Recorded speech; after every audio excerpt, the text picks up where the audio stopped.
So, unpopular opinion, but this story kind of makes me wonder if maybe females are not the ideal choice for on the field police officers.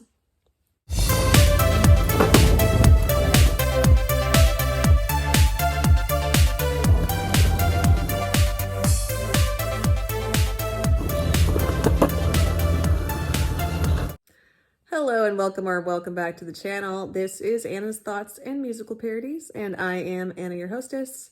Thank you so much for being here. So today we're talking about an update on the Oceanside homelessness situation. And I spotted a local Oceanside legend. Is that what he's known as? And the Daunte Wright story. And I'm going to present this latest BLM fodder in a little bit of a different way than you've typically been seeing. I'm sure everybody's heard the story multiple times already and you already have the gist. So I'm going to entertain you a bit here. So stay tuned. But first, by the way, this shirt that I'm wearing is another one that I designed that you can get in the merch store. There is the back of it. Any support that I get from people who watch my YouTube or BitChute channels or on Rumble is the only income that I have at the moment due to the fact that unemployment stopped for me a couple months ago and I haven't been able to get a hold of them to figure out why. And I'm about to figure out how to apply for disability. But in the meantime, if you'd like to check out the merch store, I would very greatly appreciate it. And another way that you can support is through Patreon. Starting at just $3 a month, that will get you exclusive content every month that nobody else gets, and you will get discounts on all of the merchandise that I've ever designed or ever will design in the future. Speaking of which, there are plans in the works to put this image onto some new merch to go along with my Learning How to Skateboard series. The link will always be in the description, so if you wanted to check it out, I would greatly appreciate it. I'm gonna play some of the body cam video of the moment when 20-year-old Daunte Wright was pulled over.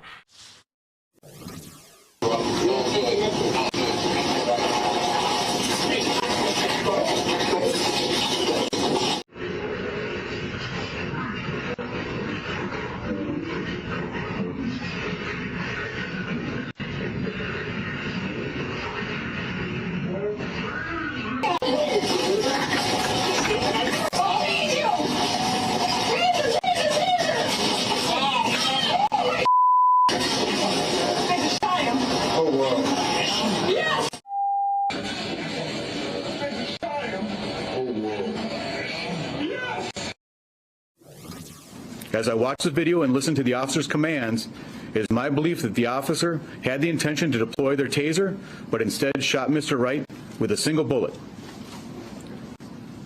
This appears to me, from what I viewed and the officer's reaction and distress immediately after, that this was an accidental discharge that resulted in the tragic death of Mr. Wright.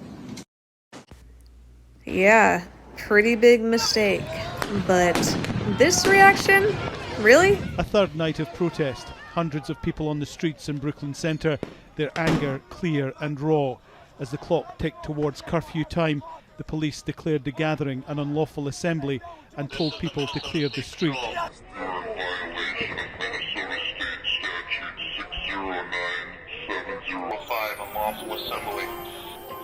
They fired tear gas and moved in large numbers, all in riot gear. They were met with water bottles, fireworks, and contempt. It is just something I cannot fathom. All right, George Floyd's lawyer.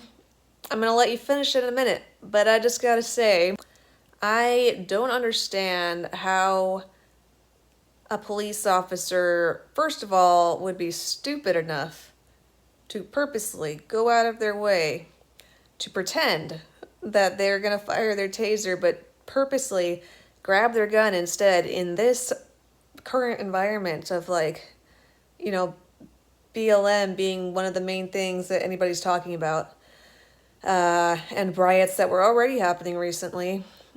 Who would be stupid enough to purposely try to shoot a black man? And if she was that stupid, well, maybe I just answered my own question, but why would she only shoot one bullet? It's like, if she was going to risk all of that, don't you think that she would at least try to really get the job done? I think it's tragic that Daunte Wright died, but I don't think that it was on purpose. And Daunte Wright is the one who put himself in that position in the first place. So I think probably what should happen with this police officer is that she should be demoted to some other type of position within the police force that requires less responsibility.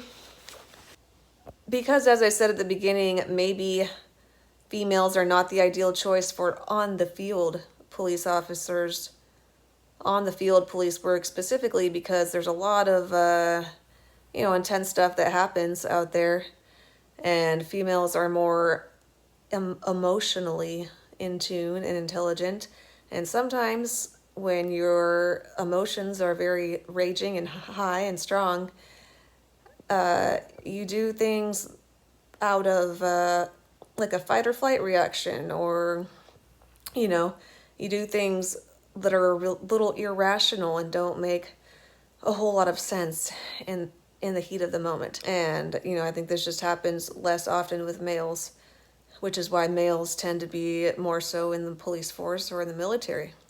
And I think that's the way that it makes sense for it to be.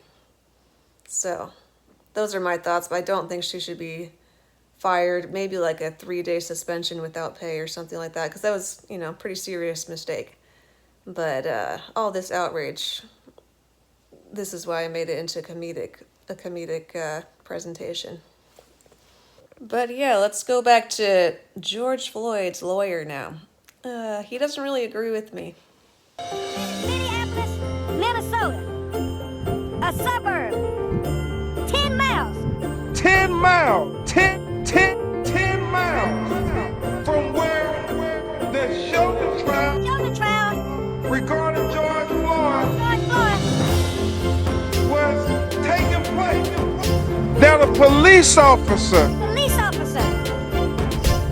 would shoot and kill another black man.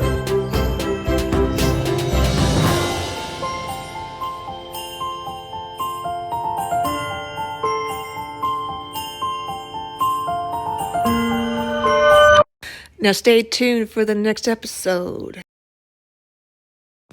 Piles of rocks left in place of Oceanside homeless encampment. If you were here for the last couple of videos, you will remember this, and if you were not here, I suggest that you go and watch them. According to a city update, 28 people were provided rooms at a motel through the voucher program, with 3 of those people referred to Exodus Recovery.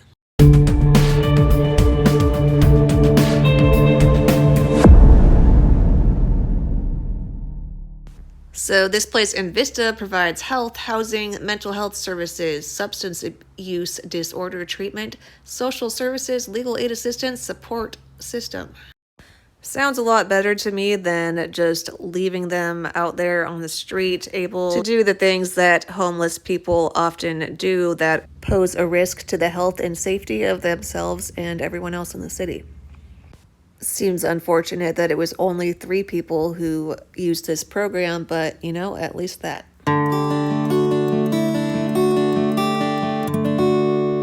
What had started as a homeless man's effort to create what he called a trauma-informed safe center for homeless people in Oceanside came to an end Tuesday morning. It's just really my hope that more and more of these people will find the will and the drive to get their lives back on track in whatever way that they can, and whatever needs to happen to make that happen, I hope that happens. Is that what he's known as? Bruce, the Oceanside Trenchcoat Man. There's some guy I see in San Diego at the train station sometimes, or the bus station, he has like a top hat and a trench coat. He's homeless. And that is the video. Please share your thoughts in the comments below. I would love to know what everybody's thoughts are on this topic. Please share with other people in your life who would also find this interesting. click the thumbs up since you made it all the way to the end of the video and loved it enough to get all the way here. Have a wonderful night, afternoon, morning, evening, whatever time zone you are in. Thank you so much to everyone who has supported. And if you would like to support, check out the links in the description. And I will see you next time. Bye.